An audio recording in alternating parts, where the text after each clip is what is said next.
தமிழ்நாட்டின் வளர்ச்சியில் மாற்றாந்தாய் மனப்பான்மையோடு ஒன்றிய அரசு தொடர்ந்து செயல்பட்டு வருகிறது.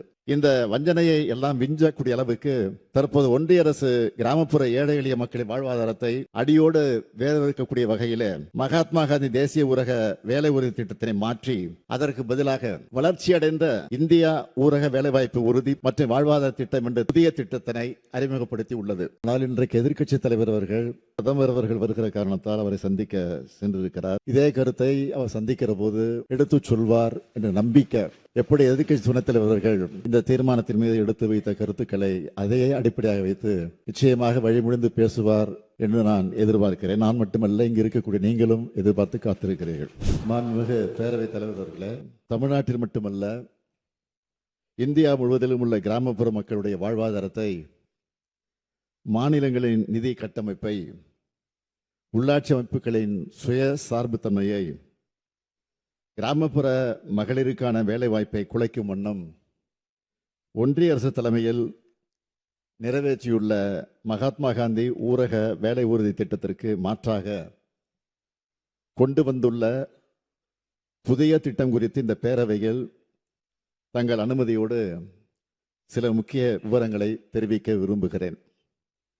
மாண்புமிகு பேரவைத் தலைவர் அவர்களே, தமிழ்நாட்டில் உட்கட்டமைப்பு வசதிகளை ஏற்படுத்தும் திட்டமாக இருந்தாலும், நலிவுற்ற மக்களின் வாழ்வாதாரத்தை உயர்த்தும் திட்டமாக இருந்தாலும், அனைத்து திட்டங்களும் இது மாநில அரசினுடைய திட்டம், ஒன்றிய அரசின் திட்டம் என்ற பாகுபாடு இல்லாமல் திறம்பட செயல்படுத்தி வருகிறது. ஒன்றிய அரசின் பல முன்னோடி திட்டங்களில் இந்திய அளவில் தமிழ்நாடு அரசின் செயல்பாடுகள் முதன்மையாக இருப்பதோடு பல்வேறு ஒன்றிய அமைச்சர்களின் பாராட்டுதல்களையும் தொடர்ந்து பெற்று வருகிறது. இருப்பினும் ஒன்றிய அரசு தமிழ்நாட்டை வஞ்சிப்பதையே கொள்கையாக கொண்டுள்ளது என்பதை நாம் தொடர்ச்சியாக கண்டு வருகிறோம். எந்த ஒரு ஒன்றிய அரசின் திட்டமானாலும் பணி முன்னேற்றத்திற்கு ஏற்ப நிதி விடுவிப்பதை செய்யாமல் உடனடியாக நிதி விடுவிப்பதை வேண்டுமென்றே தவிர்த்து காலதாமதத்தை ஏற்படுத்தி தமிழ்நாட்டின் வளர்ச்சியில் மாற்றாந்தாய் மனப்பான்மையோடு ஒன்றிய அரசு தொடர்ந்து செயல்பட்டு வருகிறது. மகாத்மா காந்தி தேசிய ஊரக வேலை உறுதி திட்டத்திலும் கடந்த ஆண்டுகளை ஒப்பிடுகையில் 2025-26 ஆண்டில் தொழிலாளர் மதிப்பீடு மற்றும் நிதி ஒதுக்கீடு மிகவும் குறைவாகவே வழங்கப்பட்டுள்ளது.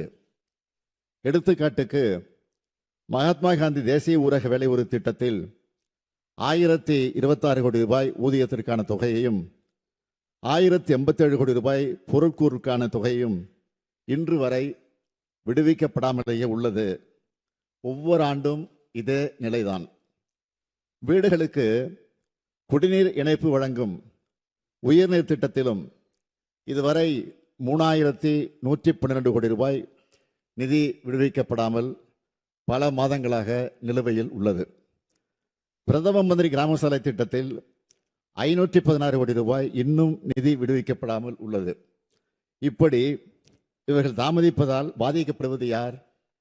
தமிழ்நாட்டின் கிராமப்பகுதியில் வாழக்கூடிய எளிய மக்கள் மற்றும் விவசாயிகள் தான்.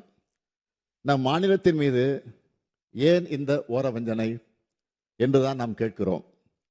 இந்த வஞ்சனையை எல்லாம் விஞ்சக்கூடிய அளவுக்கு தற்போது ஒன்றிய அரசு கிராமப்புற ஏழை எளிய மக்களின் வாழ்வாதாரத்தை அடியோடு வேதவிக்கக்கூடிய வகையில் மகாத்மா காந்தி தேசிய ஊரக வேலை உறுதி திட்டத்தினை மாற்றி அதற்கு பதிலாக வளர்ச்சியடைந்த இந்தியா ஊரக வேலைவாய்ப்பு உறுதி மற்றும் வாழ்வாதார திட்டம் என்று தமிழ் பொருள்படும் BBGR ராம்ஜி என்ற புதிய திட்டத்தினை அறிமுகப்படுத்தி உள்ளது.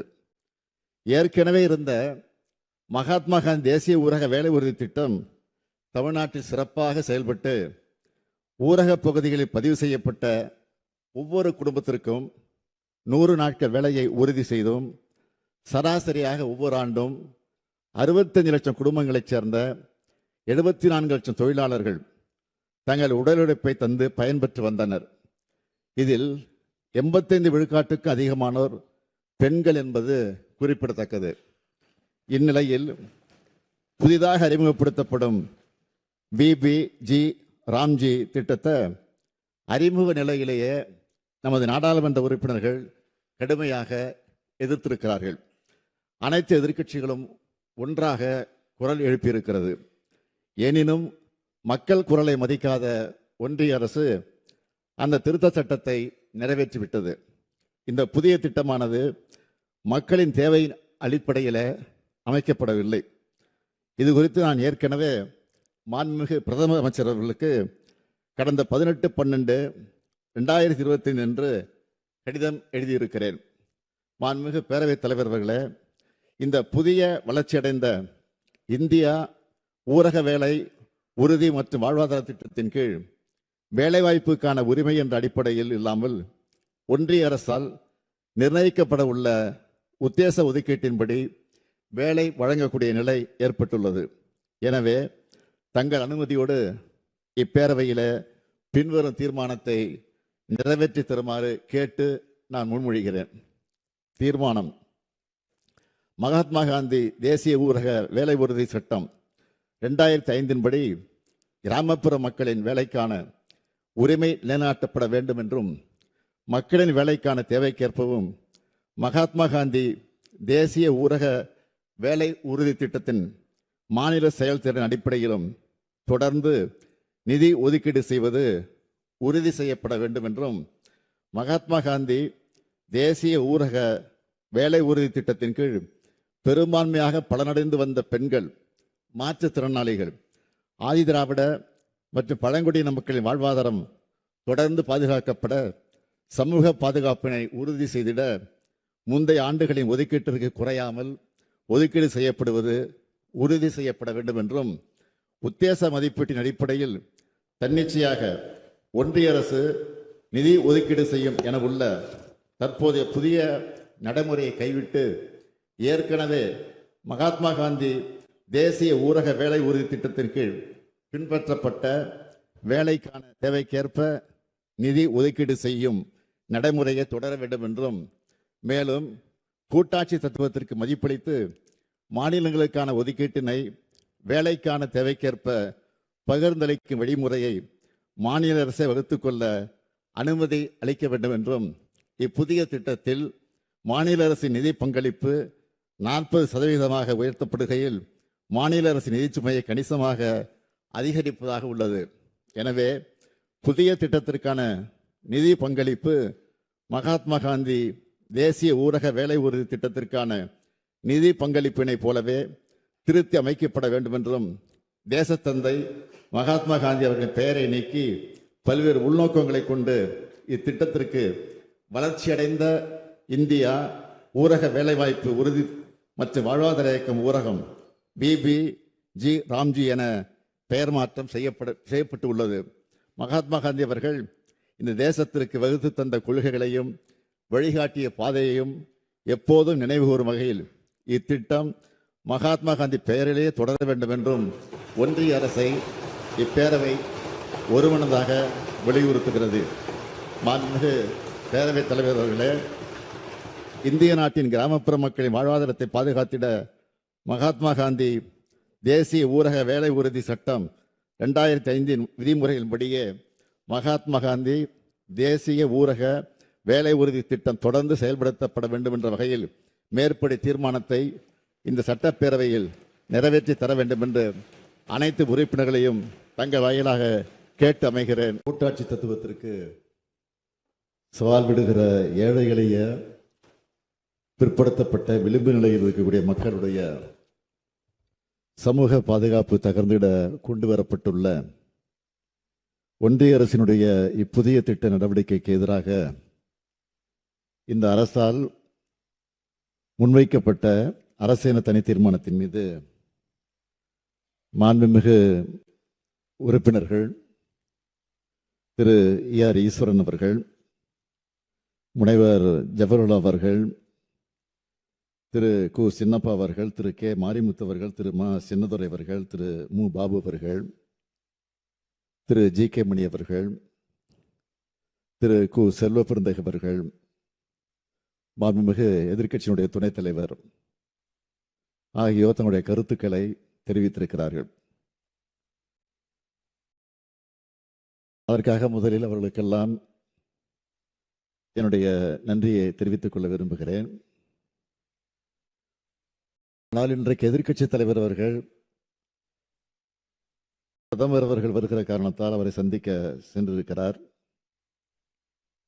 இதே கருத்தை அவர் சந்திக்கிற போது எடுத்து சொல்வார் என்ற நம்பிக்கை, எப்படி எதிர்க்கட்சி துணைத் தலைவர் அவர்கள் இந்த தீர்மானத்தின் மீது எடுத்து வைத்த கருத்துக்களை அதே அடிப்படையாக வைத்து நிச்சயமாக வழிமுடிந்து பேசுவார் என்று நான் எதிர்பார்க்கிறேன். நான் மட்டுமல்ல, இங்கு இருக்கக்கூடிய நீங்களும் எதிர்பார்த்து காத்திருக்கிறீர்கள். தமிழ்நாட்டு மக்களும் காத்துக் கொண்டிருக்கிறார்கள். எனவே எதிர்க்கட்சி துணைத் தலைவர் பேசுகையில் ஏதோ ஒரு தோற்றத்தை உருவாக்கக்கூடிய வகையில் இந்த தீர்மானம் இங்கு கொண்டு வரப்பட்டிருக்கிறது என்ற ஒரு செய்தியை இங்கே எடுத்து சொல்லி பதிவு செய்திருக்கிறார். ஆனால் கிராமப்புற மக்கள் என்ன சொல்கிறார்கள், அதை அவர் முதலில் தெரிந்து கொள்ள வேண்டும் என்று நான் இந்த நேரத்தில் கேட்டுக்கொண்டு, எது எப்படி இருந்தாலும் இதை பற்றியெல்லாம் நான் அதிகம் இங்கே விமர்சனம் செய்ய விரும்பாமல், ஆனால் அதே நேரத்தில் குறை சொல்லி இதை ஒரு தோற்றத்தை கொண்டு வருவதாக சொல்லி இருந்தாலும் அதையும் தயவுசெய்து இங்கே பதிவு செய்யப்பட்டிருக்கிறது. எனக்கு அதை நான் மறுக்கவில்லை. இருந்தாலும் நாம் கொண்டிருக்கக்கூடிய கொள்கைகளை ஏதோ உறுதியாக இருப்பது போல தோன்றுகிறது.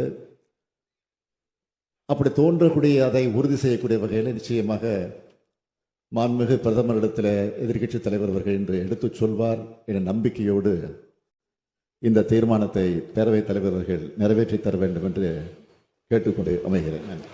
மாண்புமிகு முதலமைச்சர் அவர்களின் தீர்மானம் பேரவையின் முடிவுக்கு விடப்படுகிறது. ஏற்போர் ஆம் என்க, மறுப்போர் இல்லை என்க.